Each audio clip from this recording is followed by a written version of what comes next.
नमस्कार मित्रों, ज्योतिष कलश में मैं पंडित हेमंत पांडे आपका एक बार पुनः स्वागत करता हूं। आज हम वास्तु के एक टॉपिक पे बात करते हैं, टी पॉइंट के ऊपर। वास्तु के बहुत सारे मकान मोखे मैंने देखे हैं, सूचनाएं मुझे मिल रही थी कि सर आप टी पॉइंट के ऊपर कुछ बताइए। टी पॉइंट पे यदि कोई मकान होता है तो वहां रहने वाला व्यक्ति बहुत टेंशन में रहता है कि भाई मेरा मकान टी पॉइंट पे बन गया, क्या नेगेटिव ऊर्जा रहेगी, क्या उसके उपाय रहेंगे, ये चर्चा आज हम करते हैं।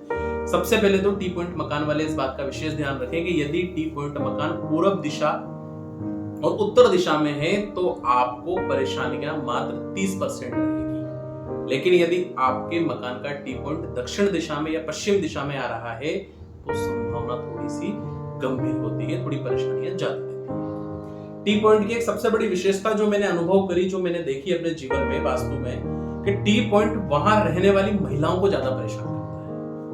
यदि आपका मकान टी पॉइंट पे है और यदि मकान पश्चिम मुखी है तो आपके घर की महिलाओं को सर्वाइकल की समस्या, एड़ियों का दुखना, पैरों का दुखना, कमर में सदैव तकलीफ रहना, ये वाली समस्या देने का काम करता है। महिलाओं में विटामिन की कमी रहती है, अगर टी पॉइंट पे मकान है तो मिनरल की कमी रहेगी, सदैव चक्कर आना, तबीयत खराब रहना, ये सब पश्चिम मुखी मकान।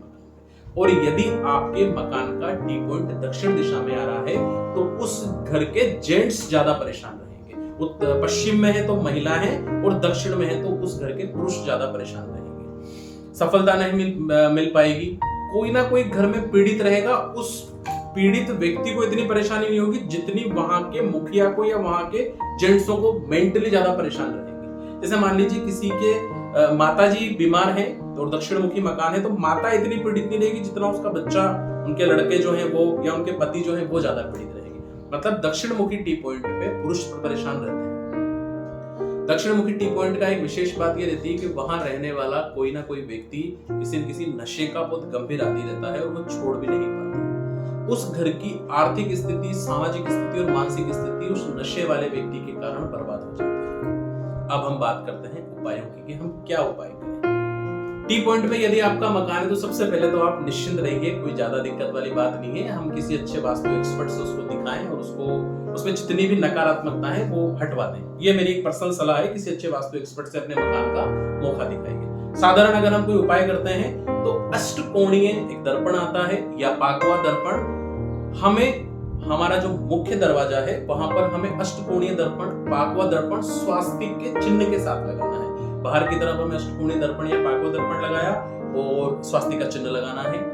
उसके बाद अंदर की तरफ हमें पीठ भार वाले गणपति लगाने हैं, अंदर की तरफ ताकि उनकी पीठ भार रहे, गणपति की सूंड अंदर रहे। इस तरह से हमें जो मेन दरवाजा है इसको इस तरह से हमें करना है। दूसरा, जहां भी हमारी सीढ़ियां हैं हमें सीढ़ियों के ऊपर मनी प्लांट का पौधा लगाना है और एक क्रिस्टल बॉल लगानी है। तीसरा उपाय, रोजाना घर का कोई भी सदस्य सबसे पहले उठे और उठने के बाद 1 मग्गे पानी का रोजाना घर के मेन दरवाजे के ऊपर छिड़काव करना है।